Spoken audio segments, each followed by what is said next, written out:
Well, here I am with Dr. William Davis, New York Times best-selling author. Most of you guys are familiar with his great book, Wheat Belly. He also wrote another great book called Super Gut. And today we're talking about some of his findings and what led him to write his newest book, Super Body, a 3-week program to harness the new science of body composition and restore your youthful. And so we're going to talk all about that. Dr. Davis, welcome to the podcast. Honored to be able to have this conversation. Oh, thank you, Dr. Jockers. Happy to be here. Absolutely. Well, let's talk about conventional weight loss strategies. You know, there's a lot of things that people have been doing for years, counting calories, for example, all different types of, radical weight loss diets. And, today's day and age, now weight loss injections, things like Ozempic, Wegovy, that are extremely common. And people have gotten, mixed results with these things. But what is your take on all of these different strategies? As you know, it's been decades of blundering, misinformation, misinterpretations, bad things. Bizarre things, right? Like liposuction and reducing the volume of your stomach with some surgical procedure. But, I hope that with all the blunders and discoveries that have been made along the way, that we emerge with some kind of concrete wisdom, a real understanding of what's going on. And the GLP-1 agonist world, all those drugs that people are now crazy for, have brought it to a head. Because we now know, it's not as if this thing enters a vacuum, right? It enters a world where we have a much better understanding than we did, say, even 10 years ago.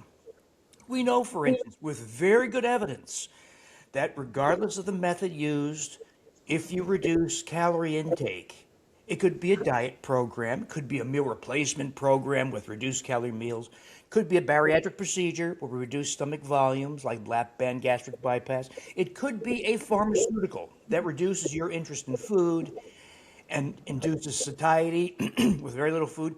But they're all variations on the same theme, a reduction in calorie intake. And we now know with absolute confidence, a lot of this work, by the way, not from pharma, not from some little clinic in Louisiana, but NIH data and other very credible sources. We know that when you reduce calorie intake, you will lose muscle. You will lose huge amounts of muscle.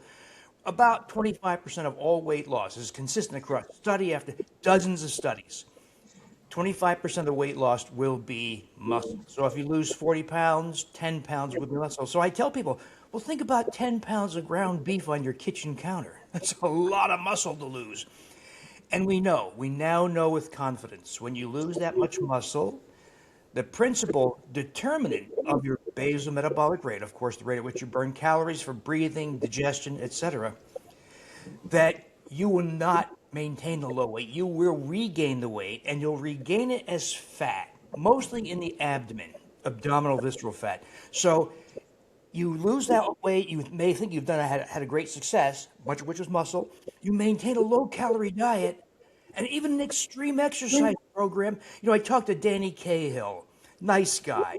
He was the winner of the 8th season of The Biggest Loser TV show. And he, over 7 months, he lost 239 pounds. Unbelievable. He looked great, though all the contestants at the close, by the way, had Spanx underneath to conceal the skin flaps. But anyway, he wins the $250,000 after losing all that weight, looked terrific on the surface. He leaves the show. Sorry about that.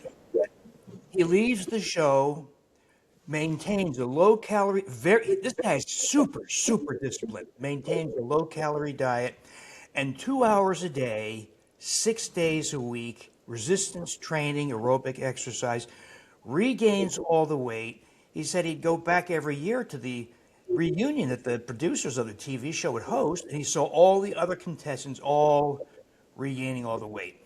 But it's a vivid illustration that if you lose weight by cutting calories, in this case also extreme exercise, you will regain the weight as fat. And that's been borne out, by the way, with the GLP agonists. There's one very important study from a UK group. Wilding is the primary author.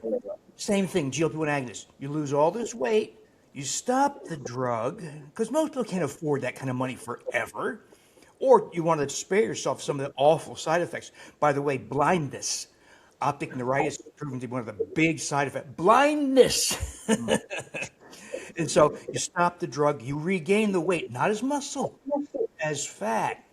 And if we believe this evidence, you're more likely to be pre-diabetic, a type 2 diabetic, insulin resistance, risk for coronary disease, dementia, breast cancer is now greater than it was. So as you likely know, there have been now 3,000 lawsuits filed against GLP-1 agonist manufacturers. And I don't think the class action stuff has started yet when people realize, yeah, you take the drug, you lose weight, you stop it, and your health is destroyed. We also know with large databases, Epic Norfolk, NHANES, Aspirin, all these large databases that have tracked in total about 60,000 people for as long as 20 years. And we know that people who lose weight, almost always by reducing calories, will die several years younger. And your last few years are more likely to be dominated by falls, fractures, frailty, loss of independence, and acceleration of conditions like dementia. So in other words, pharma's pocketing billions of dollars while destroying your health long term. Yeah, it's a big issue. And so in your book, you talk a lot about muscle mass. We call it the organ of longevity. Muscle is so critical. And this is something that these conventional methods, I mean, some of them, like you talked about with Biggest Loser, they're having you do extreme exercise, but probably too much exercise, because their goal really is how many calories you can burn rather than the type of exercise that's going to help you have optimal muscle mass. You know, I talk to my colleagues who are they're raving about these drugs. Oh, don't worry. I insist on all my patients going to the gym and engaging in resistance exercise. Well, let's look at this, another NIH study. So in other words, when I say NIH, we hope it's unbiased. It's not paid for by pharma. It's meant to be indifferent scientists, not paid for by some industry group. So they took a bunch of people with BMIs of 50, super obese people, right? Put them on a very strict low-calorie diet and a very intensive exercise program, like Danny's program, 2 hours a day, 6 days a week, which is heroic. I mean, that's a tough regimen to maintain. And over 7 months, they lost about 123 pounds, which is spectacular, of which 17.4% was muscle, so less than the expected 25%, but still dramatic.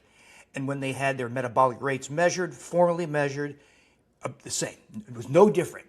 About a 25% reduction in basal metabolic rate, meaning you can eat a low-calorie diet, very small portion sizes, maintain extreme exercise, and you will regain the weight as fat. So the jury it's in. It's clear-cut. Cutting calories, regardless of the method, but particularly in our day and age, pharmaceuticals is a death sentence. It will program you for earlier death, disability, and it does not spare you from all. The problem is, of course, it's so tantalizing to people to lose 40 pounds, 60 pounds. Oh, size 4 dress, 32-inch pants, right? And it's so enticing, not recognizing you just signed a death sentence that instead of dying, let's say 82, you may die at 75, 77. And your last few years are not going to be good years. They're going to be very bad years. And so this is what the FDA approved, because they had no long-term outcome data. They didn't prove that this will, I mean, you'd hope extend life by losing weight, but it doesn't. It actually abbreviates life. Yeah, and that's important to know. So really, when it comes to weight loss, the goal shouldn't just be weight loss. The goal should be really optimizing your body for longevity. And a big component of that is muscle mass. Now, in your book, you talk about like this relationship between oxytocin and muscle mass, which I found really interesting. I'm uncertain. So I got real excited when the animal evidence and now several other lines of exploration, a group at University of Texas, Dallas, Jim Versalovich's group. There's a Cincinnati group that showed with rhodori, with restoration of rhodori, a microbe that virtually all of us have lost in the modern world. Very interesting microbe. So if we were to sample the gastrointestinal microbiomes of rabbits, of dogs, of moose, of zebras, of gophers, they all have Lactobacillus rhodori. If we were to study the microbiomes of people living in the savannas of Africa, Tanzania, the jungles of South America, Brazilian rainforest, for instance, or the highland jungles of New Guinea, they all have rhodori. We've lost it because that species is very susceptible to common antibiotics. So it's meant to be, of course, a ubiquitous microbe in all mammals, suggesting it's probably very, very important. We've lost it. So all we're doing is restoring it. Now, if we believe the animal data out of MIT, that was the initial inspiration. Very elegant work, by the way, by a cancer group, because we know from a lot of cell culture type evidence and mouse evidence that rhodori seems to have protective effects against cancer, particularly colon cancer, maybe some other forms also.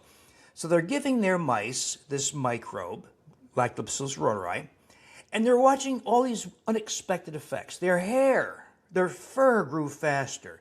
They shaved them. The hair grew faster, cut healing time in half. Likewise, skin wounds, healing time cut in half.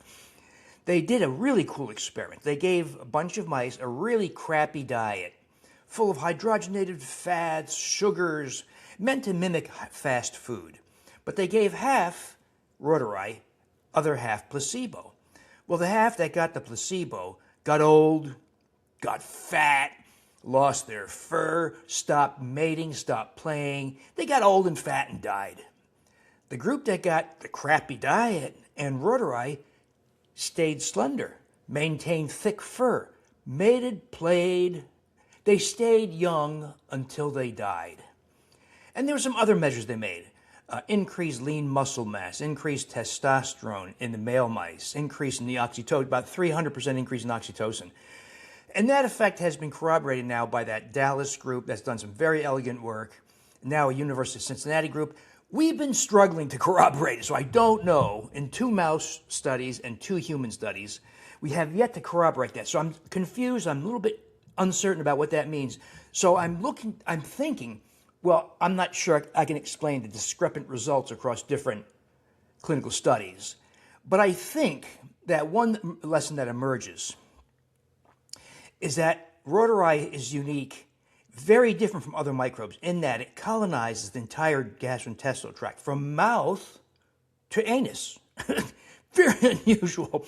Colonizes the mouth, the esophagus, the stomach, the duodenum, the jejunum, all the way down to the very end. That's very unusual. And it takes up residence in those areas, but specifically the small intestine, the 24 feet of small intestine, where it produces bacteriocins, that is, natural antibiotics, effective mostly in killing fecal microbes. We say gram-negative proteobacteria. These are species like E. coli, Salmonella, Campylobacter, Citrobacter, Pseudomonas. That your listeners may recognize that they're also pathogens. For instance, they cause a lot of urinary tract infections and food poisoning. So fecal microbes are not good for us. It's okay to have some in your colon. It's not good to have it in your sandwich or in your small intestine. Well, rhodori, so colonized the entire length of the GI tract, produces bacteriocins, especially something called reuterin, and it kills off. So we have this huge problem, as you likely know, in the U.S. and worldwide, that about half the population, not my speculation, evidence is already in existence, about half the population has allowed the excessive proliferation of fecal microbes, all those E. coli, and etc., that have then ascended into the 24 feet of small intestine. So we say small intestinal bacterial overgrowth. Well, the small intestine, as you know, is not well adapted to having a flood of fecal microbes. Those are very inflammatory. They live and die in the space of a few hours. When they die, they shed their toxic components, particularly their cell wall components, like lipopolysaccharide endotoxin, that enters the bloodstream. We say endotoxemia. There's at least a 3 to 4-fold increase. It's probably worse than that because the method of measurement underestimates it. So it's probably several-fold increase in endotoxin. Well, what does that do? Well, it's responsible for effects on the brain, anger, hostility, violence, hatred, headaches, depression, anxiety, cognitive impairment on the skin, rosacea, psoriasis, eczema, acne, on joint pain, rheumatoid arthritis, osteoarthritis, fibromyalgia, on the heart, coronary disease rupture, coronary artery rupture, atrial fibrillation, impairment of left ventricular function. In other words, we have to rethink, reconsider all we thought we knew in light of this whole sequence of events. Loss of important species like rotari, loss of its capacity to inhibit colonization of the small intestine, and then the entry of bacterial breakdown products from those gram-negative proteobacteria into the bloodstream. That, in other words, it's a way that the gastrointestinal microbiome can export its effects. And among its effects is the erosion of muscle and the expansion of abdominal visceral fat. In other words, all the things that are afflicting modern people, not entirely, there are other causes, of course, bad diet, etc. But we know that now this disruption of the gastrointestinal microbiome, but specifically loss of species like rotari and some others, has ignited this process of loss of muscle and expansion of abdominal fat. Yeah, that's an important connection right there, and it would make sense that the LPS, the endotoxins, would drive up a stress response in the body, and so by reducing that, so that stress response is antagonistic to hormones of connection like oxytocin, for example. So where I'm linking this is as we bring down the stress hormones by reducing the endotoxin, it would make sense that like the weight off the scale, right? The weight would be coming off and now oxytocin levels would rise, right? And so there could be a connection as far as that goes. And this is really what we're talking about in your book with the gut muscle axis. And we know that obviously issues with the gut are linked with, like you talked about, we talked about the gut brain axis, the gut skin axis, the gut endocrine axis, but here you're talking about the gut muscle axis. And when the gut is out of balance and when there's problems with the gut, it's going to lead to an inability to build healthy, lean muscle tissue.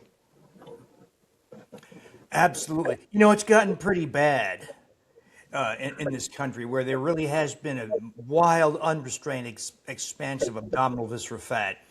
You can see it sometimes in a big protuberant abdomen, but sometimes you can also see it in a person with a flat tummy. And if you formally look at that, it could be through a bioimpedance scale, it could be through DEXA, it could be cross-sectional CT or MRI. You'll see that there's a lot more visceral fat, even in slender people, the so-called skinny fat phenomenon. And, I often think, if we hadn't made all these huge blunders in health and nutrition, we would know a lot of these things. But because we did, and one of the lessons that's been learned recently because of the obesity epidemic, is that abdominal visceral fat also drives the deposition of fat in other organs. Well, this has relevance to heart disease, for instance, because when you have fat around the heart, so-called epicardial fat mostly, fat around the heart, it accelerates the growth of atherosclerotic plaque, heart attack, sudden cardiac death. So abdominal visceral fat, so-called ectopic fat, specifically here epicardial fat, accelerates heart disease. You can deposit ectopic fat in your joint spaces, like your knees and hips. You can see it with an MRI. You'll see globules of fat, and that's inflammatory. It accelerates the degradation of cartilage and takes you faster to bone-on-bone arthritis. You can deposit fat in your pancreas, where it damages beta cells that can convert a type 2 diabetic to an irretrievable type 1 diabetic. But one of the things also is this so-called myosteatosis, that is the deposition of fat in muscle. So we know that people with all these problems, abdominal visceral fat, insulin resistance, distortions of hormones, as you point out, like cortisol and testosterone and others, and you deposit fat in muscle. So it adds to the loss of muscle. So muscle with fat in it, myosteatosis, causes much greater weakness, much greater impairment, and actually programs you for earlier death. So it's not just an appearance. People think, it's just an appearance thing. I want to fit back into my old genes. Well, that's great. But recognize if you don't do it, you're programming yourself for all kinds of nasty business in your future. Yeah, I mean, that's super key. It's super important to understand that you got to promote healthy muscle tissue in order to burn fat effectively, right? And that's so key. Otherwise, you're going to start building that visceral fat like you were talking about. Now, what are some of the key nutrients? Like when we look at our nutrition and our diet, what are some of the key nutrients? When we think about muscle, we think about protein, but what are some of the other things that you found that are really important for healthy muscle tissue and for really just a healthy metabolism? So that rotary, of course, plays a role via a variety of mechanisms, which we're still trying to validate and explore. It could be oxytocin, it could be reduction of myosteatosis, it could be a reduction of abdominal visceral fat, and thereby, there's a bunch of things that we have yet to explore. One of the things we're not pharma. We don't rip people off for billions of dollars. So we have to chug along with our very simple, modest clinical studies and try to answer these questions. So it takes us longer because we don't have billions of dollars. Pharma would laugh at us for the money we spend, right? They say, oh, it's a rounding error for us. But rotary. Now, we don't just get rotary because the original MIT studies were in mice. And the product they used was actually a commercially available product made for babies, made for infants. So the dose was tiny. Adult doses are much larger than a newborn's dose. And so I just reasoned, I got that microbe. Well, if the original product had 100 million counts of two different strains of rotari. 100 million sounds like a lot, but as you know, with microbes, it's trivial. So I asked, well, you could take, 100 tablets a day. Well, that's stupid, right? Who's going to do that? It's very expensive and it's kind of gross. So I reasoned, well, let's ferment it. Now let's ferment it. It's something that looks and smells like yogurt. This is a way. So as you know, microbes don't have sex. There's no male and female microbes. They just double themselves. So rotari doubles about every 3 hours at human body temperature. It's a microbe adapt. By the way, that's what we're doing with a lot of these fermentation products. We're fermenting human-sourced microbes, not the stuff in kefir and yogurt. That's all great. That's all great. Great microbe. But we're going to specifically ferment microbes sourced from humans. So we take the rotari that doubles every 3 hours at human body temperature. We're going to let it ferment or double 12 times, 36 hours, human body temperature, more or less. We count the number of microbes, a method called flow cytometry. It's the laser-assisted counting method. We count about 300 billion. So we increase the number of microbes about 1,000-fold. And then we consume this thing that looks and smells like yogurt. I called it yogurt, and I regret that because people think, oh, I can buy it at the grocery store. No, you can't buy it at the grocery store. Different microbes, different methods used. So prolonged fermentation. I'd like to add some prebiotic fiber. It's kind of like adding cow manure to your garden. You're going to have bigger tomatoes and more of them. Same thing here. And then we do this, and we get these. So the key here is to get these super duper high counts. You could do it as a probiotic, but it's kind of hard to get really high counts because you'd have to pay hundreds of dollars a month to do it. So this yogurt, not yogurt, looks like yogurt, is an inexpensive, easy way to increase microbial counts. It could be rotari. It could be Lactobacillus gasseri that shrinks your waist. It could be Bacillus subtilis that has all kinds of fantastic effects. It could be Bacillus coagulans that helps athletes and people who have heavy physical labor to recover faster because it reduces muscle injury during strenuous exercise. Could be Bifidobacterium infantis that you feed to a child that improves its metabolism of human milk oligosaccharides in breast milk, and it improves their neurological maturation. They have a higher IQ later in life. They're less prone to type 1 diabetes, asthma, autoimmune diseases, less likely to be obese as an adolescent. It could be Lactobacillus crispatus, the dominant healthy microbe in a woman's vagina, that without it, she has all kinds of problems like candida vaginitis and urinary tract infections. So we're going to restore it. In other words, it's a way to restore human. I didn't recognize this until I was at a beer brewing store. And I'm talking to the guys. I said, what are you fermenting? Well, we have Saccharomyces cerevisiae to make wine and beer. We sometimes use Lactobacillus brevis for some other added effects. And they said, what are you fermenting? I said, well, human microbes. And these guys were horrified. Oh, no, what? They were terrified. When I say human, we didn't go to somebody's poop and get no. It went through a whole process of purification, and it becomes commercially available. So it's not like it came directly from poop or breast milk or skin or vagina. It goes through a whole process.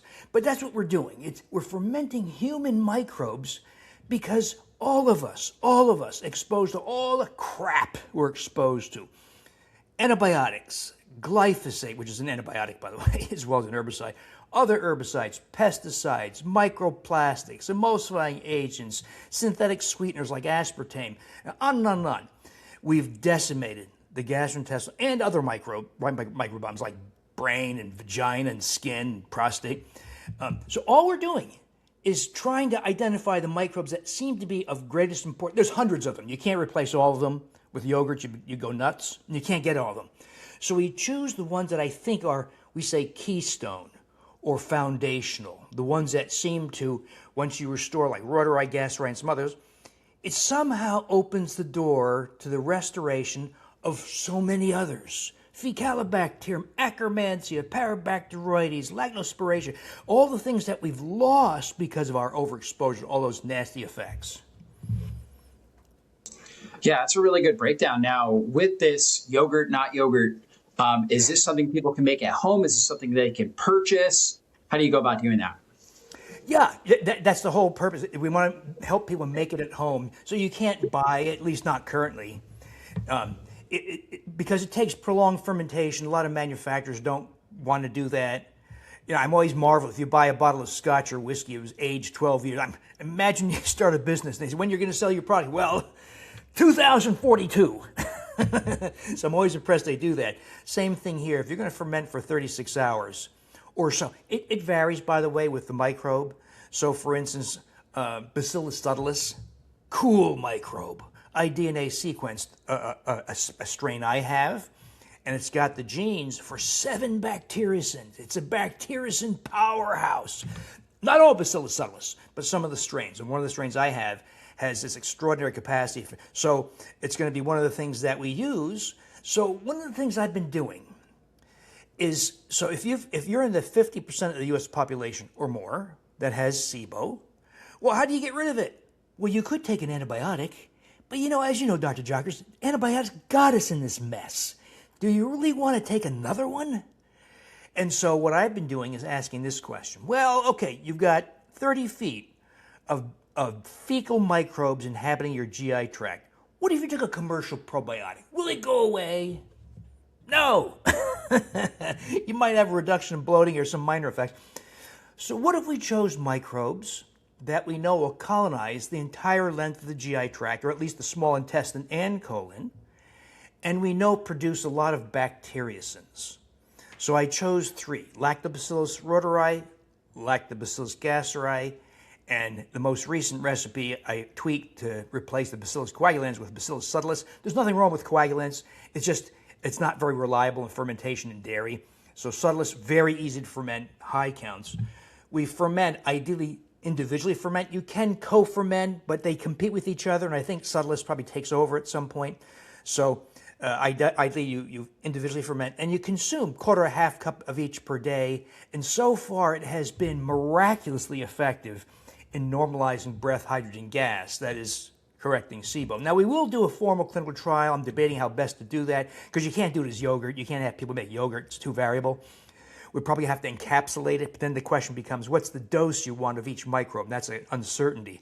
I think it's somewhere between 50 and 100 billion.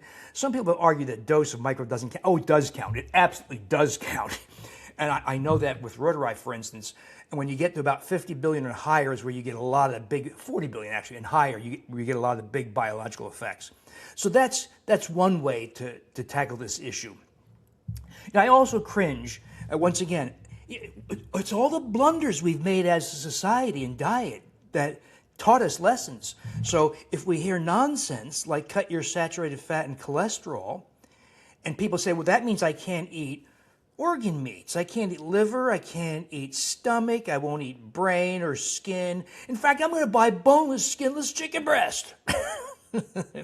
Well, you've abandoned consumption of very important nutrients, but with relevance to muscle, fat, etc., what I call shape and body composition, is the collagen and hyaluronic acid you've abandoned.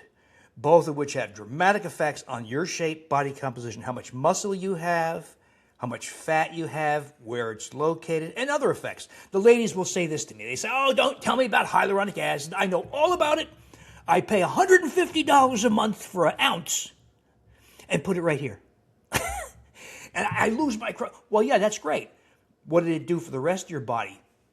Skin on your neck, on your abdomen, thighs. What about the other effects of hyaluronic acid, by the way? Endlessly fascinating. It's a fiber. It's one of the rare fibers from animals. Right? Fibers from animals? So hyaluronic acid, a fiber, abandoned because it was in brain and skin and other organs.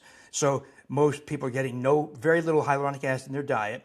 But when you get it orally, you can do it topically, but orally, it's a fiber. It blooms very beneficial species. Faecalibacterium, Akkermansia, Lacospiraceae. It goes to the hyaluronic acid, provokes collagen deposition in the dermal layer of skin, so you lose your wrinkles, reduces wrinkles. It causes moisture retention. Ladies love the plumping effect. That's what they call it. It looks like you're a teenager, that kind of plumping effect. It also reinvigorates moisture in the vagina because the uterus, cervix, and vagina is largely hyaluronic acid. And of course, the lining of arteries, the hair-like lining of arteries, so-called glycocalyx, that is the regulator of tone, of constriction or relaxation. What's the glycocalyx made of? Hyaluronic acid. How about joints? Well, hyaluronic acid stimulates production of collagen, because joint cartilage is 70% collagen. It also adds to the synovial fluid, the lubricating fluid. So hyaluronic acid, this critical, wonderful, fantastic fiber, abandoned by almost everybody. So now, if you and I say, well, we want you to eat heart and pancreas and kidney, people say, yuck, oh, we've been made so squeamish, so we resort to supplements. Likewise with collagen, a lot of similar effects, a little different mechanism, but adds dermal collagen, adds to joint cartilage. Now, is there hyaluronic acid in, like, if you were to make your own bone broth, right? They're like just different joint capsules and bones. Would it be in that, as well as like the connective tissue, if you're eating kind of more of the cartilaginous tissue, which again, we don't, because we consume the chicken breast rather than the joint. You know, I always say the healthiest part of the chicken wing is actually like the synovial joint on the top. To my knowledge, no one's tested hyaluronic. There's a big void in knowing what different parts of the body and different methods of preparation do in providing hyaluronic acid. So it's very poorly studied. Collagen a little bit better. My only concern with doing it with bone broth as opposed to other broths and soups is that the prolonged boiling with the use of vinegar, we now know, mobilizes lead. You know, bone is a repository for heavy metals, but including lead. And so now there's 2 modest studies showing us that there's lead in bone broth. So because of prolonged boiling and the addition of vinegar to mobilize minerals. So I tell people, it's okay to include some bones, but don't use extended or prolonged boiling. Don't add vinegar. And add the things you're talking about: tendons, ligaments, meat, organs, whatever. Because that's a great way. But it's not clear to me how much hyaluronic acid you get. And it's also hard to know how much collagen you're getting. So I do encourage people, because everybody's so squeamish about this, to resort to some of the supplements. And maybe you don't have to take the full, say, 20 grams of bovine collagen. Maybe at least, if you're doing a lot of broths and soups and slow-cooked meats to mobilize the collagen, maybe only take 10 grams of bovine or something like that. Yeah, and you'll also get some in ground beef, actually. Ground beef takes the cartilaginous regions that, you know, people don't enjoy because they're tougher to chew, which actually is good for your jaw, right? Believe it or not. But our ancestors had. Great point. Yeah. But the ground beef is your cheapest beef, right? And they take all of those unwanted parts that are rich in the collagen that have the hyaluronic acid and kind of put them all together. So that's also a good buy. Oh, excellent point.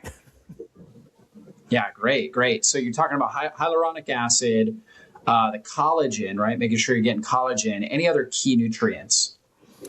You know, this is not very exciting, but I like to address the nutrients that are largely lacking in modern life, not because of the diet, but because of the way we conduct our lives. So as you know, we work indoors. If you're like me, you live in a northern climate. You wear clothes outside. over age 40, you lose the capacity to activate vitamin D. So these are all vitamin D deficiency situations. So we restore vitamin D as a supplement. I'd like to say go outside, but where I am, you really can't. It's 20 degrees, it's gray, it's cold, so we take vitamin D. And of course, to replace sun, we get exposure to the red wavelengths of light as well. Now, if you're lucky enough to live in a southern climate, go outside. You probably will have to supplement vitamin D also. But vitamin D, magnesium, because we have to filter our water. There's almost no magnesium remaining in modern produce, and modern produce is so filled now with microplastics from soil. So we supplement magnesium. Iodine, people have forgotten that iodine deficiency, of course, was one of the largest public health problems all throughout human history. All we have to do is go to the museum, like the Louvre or in Rome, and look at all the statues and paintings. You'll see all the people with goiters and large thyroid glands from lack of iodine. FDA recognized that in 1924. But how do you tell an illiterate American public back then? No internet, no TV, no radio. So they launched a poster campaign. Use more iodized salt. Keep your family goiter free. People listened and did it, and it worked. Goiters went away. And then idiotic dietary advice, cut your saturated fat and cholesterol, etc. And people started to develop, coupled with the proliferation of processed foods, people develop insulin resistance that causes sodium retention. FDA, not recognizing this, said, all right, cut that salt, even though it was the FDA's original advice to use iodized salt. So people cut back on their salt use, and now most people are marginally iodine sufficient, and that has thyroid implications and other. So we add back iodine, unless you're coastal, eat lots of seafood and seaweed, which most people can't. Food is high in iodine. Mm-hmm. We have this problem now with mercury in fish, cadmium in shellfish, microplastics in shellfish. So we get iodine. And then, of course, omega-3 fatty acids, because no one wants to eat brain anymore, rich in DHA. It's hazardous to eat too much fish because of the mercury. And so we supplement omega-3s. Now, it sounds like a random list, but it's really not. It's just meant to address the common deficiencies.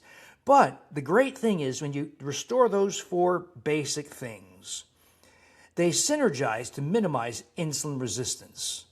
Insulin resistance is the driver of abdominal fat, expansion, and the erosion of muscle, and the driver of myosteatosis. So even though it seems random, it's intentional, addressing deficiencies and synergize to minimize insulin resistance.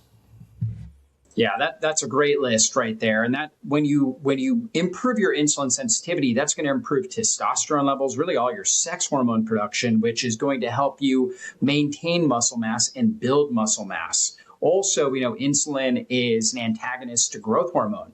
So growth hormone is your quintessential anti-aging hormone that helps you maintain your muscle mass and helps you burn fat. So all really good recommendations right there. And Dr. Davis, what are some of the top foods that you talk about in your book to help reset, feed, and nourish the microbiome? So I think of the microbes in your gut kind of like your dog. Let's say your listeners tie their dog up in the backyard on a chain, and then you forgot. You got distracted. You forgot to feed your poor tied up dog for 5 days. What's going to happen to your dog? Dog's going to die. So you do have to feed these creatures. But it's a great symbiotic relationship because they feed on things that you can ingest, but you cannot digest. And so these, of course, are fibers in various forms. Ironically, of course, we went through 40 years of being told, get more fiber, get more bran fiber. They're talking about cellulose fiber, which is like saying to your listeners, hey, I think you should include more sawdust in your diet. In other words, it's indigestible by both humans and by microbes, at least the human-type microbes. And so we resort to the fibers and related things, some polysaccharides and other things, that microbes are able to process. And if you feed them, they do fantastic things for you. One that proliferate all those beneficial microbes like Fecalibacterium. Fecalibacterium, by the way, you don't hear much about, but it's a really cool microbe, Fecalibacterium prosnitzii. And it's meant to be the dominant producer of the fatty acid butyrate. If you feed it properly, right? If you don't feed your dog, it's going to die. If you don't feed your Fecalibacterium with things like inulin, fructooligosaccharides, galactooligosaccharides from legumes and root vegetables, hyaluronic acid. Faecalibacterium loves hyaluronic acid. So we're going to bloom Faecalibacterium that in turn produces beneficial metabolites like butyric acid, butyrate, that in turn nourishes your intestinal wall, goes to the skin, acidifies the skin, healthy skin. Ladies are crazy for skin issues, that's why I mention it. Acidic skin. There's only 2 parts of the body I'm aware of that should be acidic. Acidity in the mouth is bad. It erodes your enamel. But acidity on the skin is great. You want acidic skin, makes your skin look healthier and younger. And acidity in the vagina. You want the vagina to be very acidic, like a pH of 4.5, because that's how it fights off the pathogens like Candida and Gardnerella. And high pH in the stomach as well. Okay, all right, good point. In your stomach, of course, as well. Yep. So we get that those fibers that species like Faecalibacterium convert to this butyric acid that acidifies where it's supposed to and mediates other beneficial effects: better sleep, better dreams, lower blood pressure, lower blood sugar, reduced potential for fatty liver, all those kinds of wonderful things. So it's the fibers that come from foods, of course, like root vegetables, onions, garlic, shallots, legumes, black beans, white beans, chickpeas, lentils, rutabagas. All these things that come from. Now, the difficulty is, of course, in our modern world, is unfortunately soil has now become so overloaded with plastic. Farmers are using, for instance, what's called plastic mulch. It's essentially dark-colored plastic that gets absorbs sunlight and heats the soil, so it promotes growth and inhibits weeds and maintains moisture and adds huge amounts of plastic to the soil. There's actually fertilizers that are made with micro beads of plastic to which the fertilizer is bound. And so the farmer is spraying his fertilizer with plastic, with microplastics. So you and your family eat a carrot, for instance. You just got a huge load of plastic.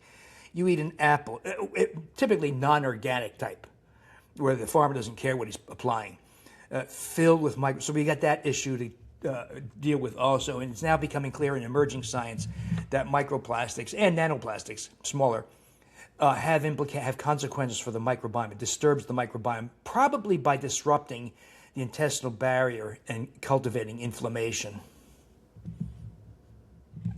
Yeah, that makes a lot of sense. And I also had read a report a while back that these researchers looked at what was different about all these different individuals with Crohn's disease, about their gut microbiome. And the only thing they actually found that was similar with all of them was they all were depleted in Faecalibacterium prusnitzii that you were talking about. That was the only common finding, right? Some people had higher E. coli, some people had higher, Campylobacter, right? All these different other findings, but that was the only similar finding they found across the board, was this significant reduction in Faecalibacterium prusnitzii. So glad that you brought that up. Huge butyrate producer. Now let's transition to your Super Body program, your 3-week program. What does that look like, and what will people learn with the book? Well, we have to retrace some steps in diet. So while I talked about this concept many years ago as under the Wheat Belly title, it still applies. People think, oh, he's talking about being gluten-free. No. There's a lot of reasons, as you know, to do this. One, you want to reduce your exposure to the amylopectin. The amylopectin A, unique to wheat and grains. That's the sugar that comes from wheat and grains. That is extreme. So a lot of the problems with wheat and grains are because the proteins are not fully digestible or completely indigestible. The carbohydrate unique to wheat and grains, the amylopectin A, has a unique structure and it's extremely digestible. And that's why if you took a piece of bread, doesn't matter, white, whole grain, doesn't matter. There's no difference, by the way, it's nonsense. Put it in your mouth and chew it.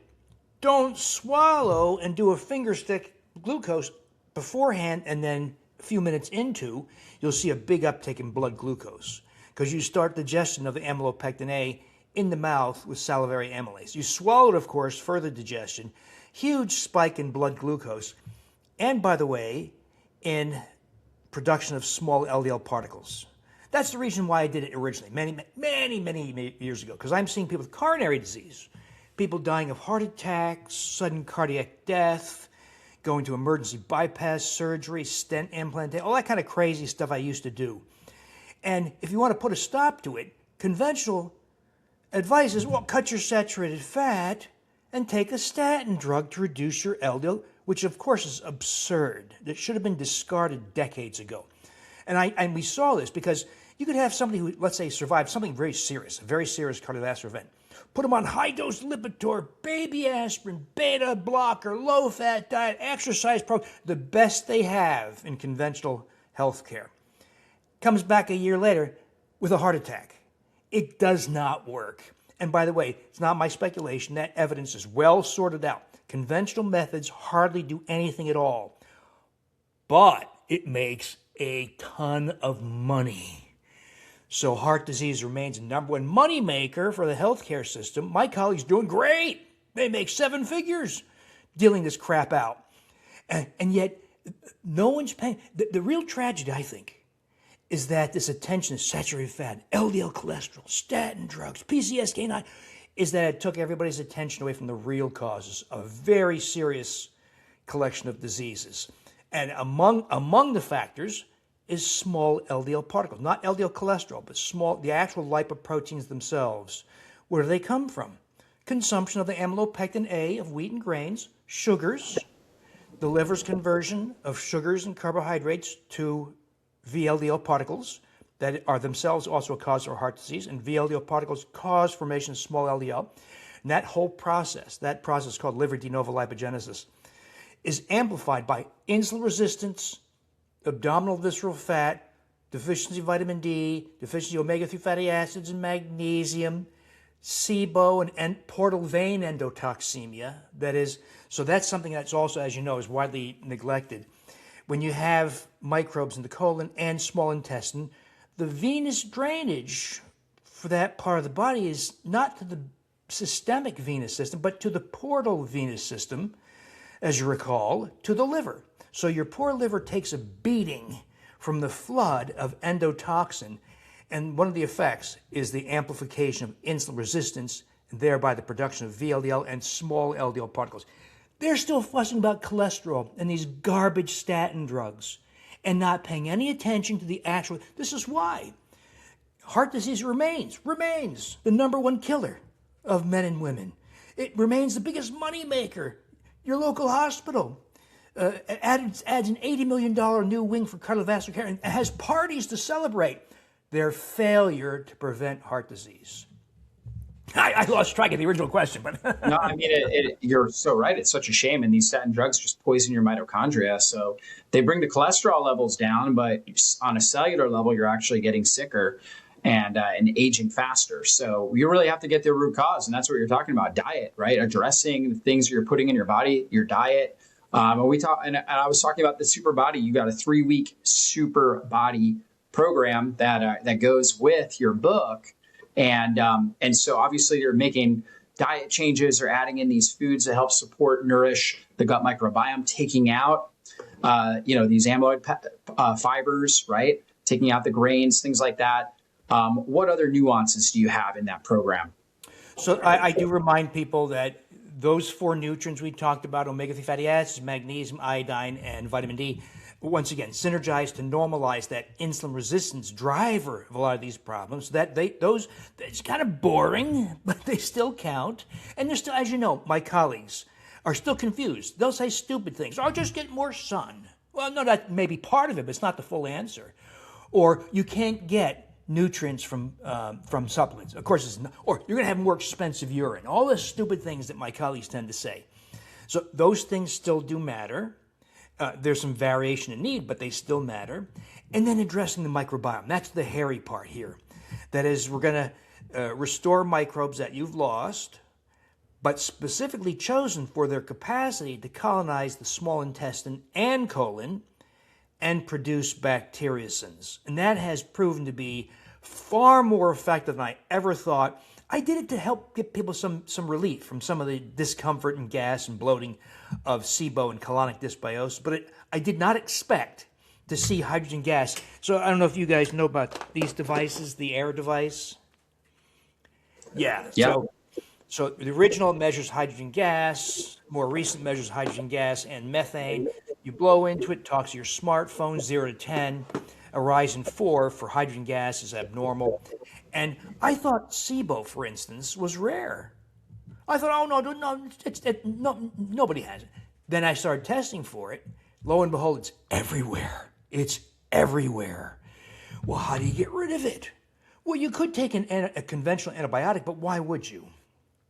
There are some herbal antibiotics that have had some validation, like the Candibactin regimen, the FC-subdisbiocide regimen, but I use that logic of what about restoring microbes that colonize small intestine, produce bacteriocins, and that whole thing, the diet change, the nutrients that synergize to minimize insulin resistance, restoration of microbes, specifically ones that colonize the small intestine and produce bacteriocins, as well as other adjunctive strategies for rebuilding a healthy microbiome. Lots of fermented foods, kimchi, sauerkraut, fermenting veggies on your kitchen counter, kefirs, those kinds of things. Lots of fibers from root vegetables, polysaccharides, mushrooms, etc. All those things matter. And then we normalize hydrogen gas or get rid of whatever phenomenon you have. By the way, food intolerances, of course, are one of the most powerful telltale signs that you have a case of SIBO really bad. If you're intolerant to peanuts or eggs or histamine-containing foods, we know you got SIBO and you got it really bad. Unfortunately, people have been taught you can go low FODMAPs or avoid nightshades like eggplants and tomatoes or avoid fructose-containing foods or all kinds of variations. But the underlying cause, of course, is the disruption of your gastrointestinal microbiome, like the histamine. The histamine intolerance is the toughest because people say this to me. They say, well, I tried to do we say SIBO yogurt, Reuteri gastrei subtilis. And we know that Reuteri produces histamine, some histamine. And my histamine intolerance got worse. I had asthma, skin rash, runny nose, sinus congestion, whatever. So, and histamine therefore been labeled as this bad thing. No, histamine's a normal, as you know, signal molecule. It's like insulin. You need insulin. Type 2 diabetics have extremely high levels, but the problem is not insulin itself. And so we don't blame histamine. It's a natural norm. If we turned off all histamine, you would die within hours.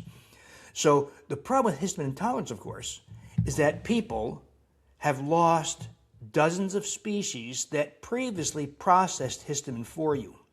So the key is not to just minimize your histamine-containing foods. You could do that in the beginning, but to restore microbes. And we achieve that with all those things. Reuteri, gastrei, get rid of SIBO. One of the peculiar things that no one quite understands, and this conversation got started by the Sonnenbergs, Eric and Justin, husband-wife team at Stanford. They did a very exhaustive, thorough study where they examined the effects of lots and lots and lots of fermented foods. So the curious thing about fermented foods, of course, so let's say sauerkraut. Real sauerkraut, not the garbage that's in brine and vinegar, but actual fermented sauerkraut. What microbes are in there? Well, it's got microbes like Leuconostoc mesenteroides, it's got Pediococcus species, Pediococcus pentacesus, it's got Lactobacillus plantarum, it's got a whole bunch of things in there. Most of those microbes don't take up residence in the GI tract. You poop them out. But somehow in their passage from mouth to toilet, they nourish and trigger the expansion of those beneficial microbes, like Fecalibacterium. By what mechanism? Nobody knows. Feeding, maybe they were present in low numbers, hitting in the sequestration in the mucus barrier. No one knows. Maybe you're more receptive to it from the environment. Nobody knows.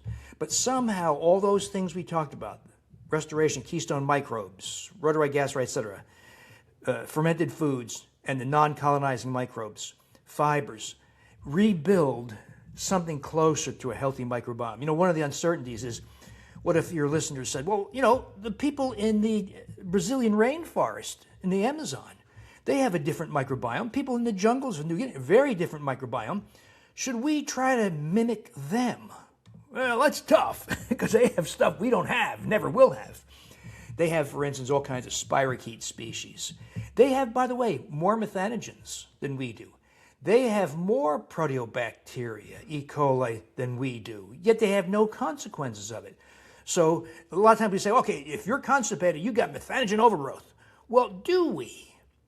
Or do we have what appears to be an effect of methanogens in the context of an otherwise disrupted microbiome? And I think that's where we're headed. Yeah, it's a great analysis. And I would say your microbiome is going to shift based on the foods that you're eating. And so, a lot of these hunter-gatherer tribes, and they're eating a lot of different foods than we're eating, and they're exposed to a lot more toxins, right? Well, not toxins, but we're exposed to a lot more toxins, environmental toxins, but they're exposed to a lot of pathogens on a regular basis. A lot of times they're eating foods that are more raw, that, they're not cleaning their foods just like we do. And so they have a greater stress tolerance for the pathogens than we do, right? And so when we consume those foods, they can be a little bit more stressful on our system. Now, final question is, you've been talking about this fermented yogurt, non-yogurt.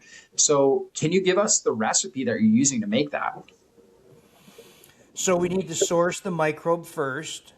I wouldn't, the original source I got, I wouldn't use anymore. And you can edit this part. I can't mention the source that I would use because I have an association with the company, and the FTC watches us for this. So all I can say is, I list the sources in the Super Gut book as well as the Super Body book, the commercial sources. They're relatively easy to obtain. But in the book, you do need a device that maintains something around human body temperature. It could be a yogurt maker. It could be, ideally, a yogurt maker that has adjustable timing and temperature. It could be an Instant Pot with a yogurt setting. It could be a sous vide stick or basin. Anything. If you live in a tropical climate, it could be your porch, not enclosed porch, where it's 95 degrees. That would work. So people make this harder than it should. So a device to maintain something close to human body temperature. Even like a mason jar, right? Could work. It might in your climate, yeah, in your porch or something like that. You don't want the raccoons getting to it, so you have to. Yeah, of course. It. Right. I like to add inulin. You don't have to, but you'll get more microbes. You'll also get a thicker, richer end result. So I add like a tablespoon of inulin to a quart or a liter. I use organic, half and half. And by the way, some people say, I don't want to use dairy. And that's okay. You can use coconut milk, canned coconut milk. You can ferment other things also. There's a basic rule of thumb we follow. Think of fermentation of microbes. There's human body temperature microbes, Reuteri, Gasseri, many others. There's room temperature fermenting microbes. Those are the microbes in those fermented foods, the Luganostoc, Pediococcus. I mention that because if you want to ferment, let's say, Reuteri as sauerkraut, it's not going to do very well because it doesn't really reproduce well at room temperatures. You really have to heat it.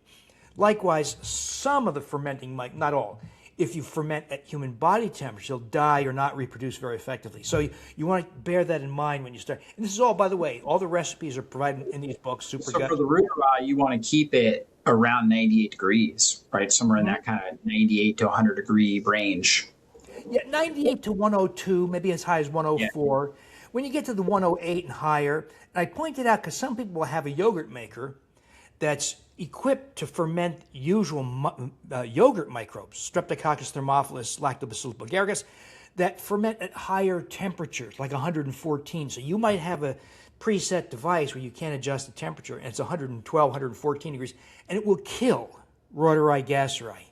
So that's why be a little bit mindful of the temperature. If you don't know what the temperature of your device is, run it. Plug it in, run it, maybe with some water, if it's a water bath kind of device, with a cheap $8 thermometer from Walmart or Target or something, and see what the temperature is after about 30 minutes.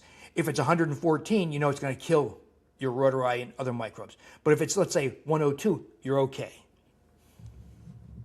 That's a great insight. The different temperature ranges that you're fermenting at are going to create different microbes. And so you're talking about the ones that thrive inside of our body. So they're going to thrive at the temperature of our human body, roughly that 98 to 102. So really great insight. This has been a great interview, Dr. Davis. And again, guys can check out his book. It's called Super Body. So go out. You can find it at bookstores, of course, Amazon.com. We'll have a link in the show notes here. And you can also check out Dr. Davis's website, drdavisinfinitehealth.com.